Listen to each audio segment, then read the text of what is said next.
Hey hello guys, আসসালামু আলাইকুম। তো আমরা বর্তমানে রয়েছি কক্সবাজার।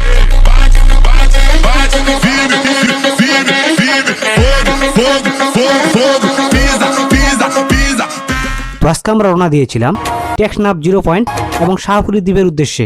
আমরা টেকনাফ যাওয়ার পথে সামনে দেখি অনেক উঁচু একটি পাহাড়। তো আমরা চাঁদের গাড়ির মামাকে জিজ্ঞেস করলাম যে মামা, আমরা কি সেখানে উঠতে পারবো কিনা। চাঁদের গাড়ির মামা আমাদের কথা শুনে আমাদেরকে সরাসরি পাহাড়ের দিকে নিয়ে গেল।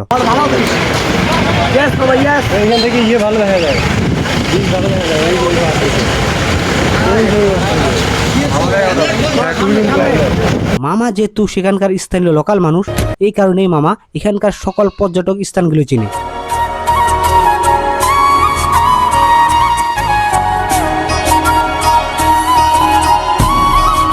তো দেখতে দেখতে আমরাও পাহাড়ের কাছে চলে আসলাম। এখানে শুধু আমরা না, এখানে আমাদের মতো আর অনেকেই পাহাড় দেখার জন্য এসেছে।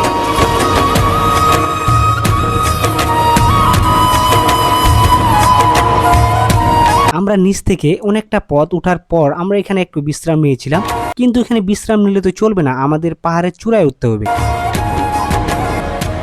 আমরা যত টেকনাফ 0 পয়েন্টের উদ্দেশ্যে রওনা দিয়েছি, এই কারণে আমরা এখানে বেশি সময় দিতে পারতেছি না।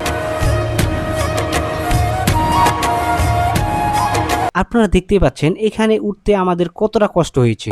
আর একটু উঠলেই আমি কিন্তু পাহাড়ের চূড়ায় পৌঁছে যাব। পাহাড়ের চূড়ায় পৌঁছে আমরা সকলেই অনেক ক্লান্ত হয়ে গেছি। এখান থেকে সামনে দেখা যাচ্ছে সাগর আর চারিদিকে দেখতে পাচ্ছেন পাহাড়। তো জায়গাটা দেখতে পুরাই অসাধারণ। মনে রাখতে হবে এটি কিন্তু মিনি বান্দরবন নামেই পরিচিত। তো আপনারা যারা কক্সবাজার এসেছেন, মেরিন ড্রাইভে গেছেন কিন্তু এখানে আসতে পারেননি, তো আমার সাজেশন হলো আপনারা এখানে আসেন একবার, অবশ্যই অনেক ভালো লাগবে। ধন্যবাদ।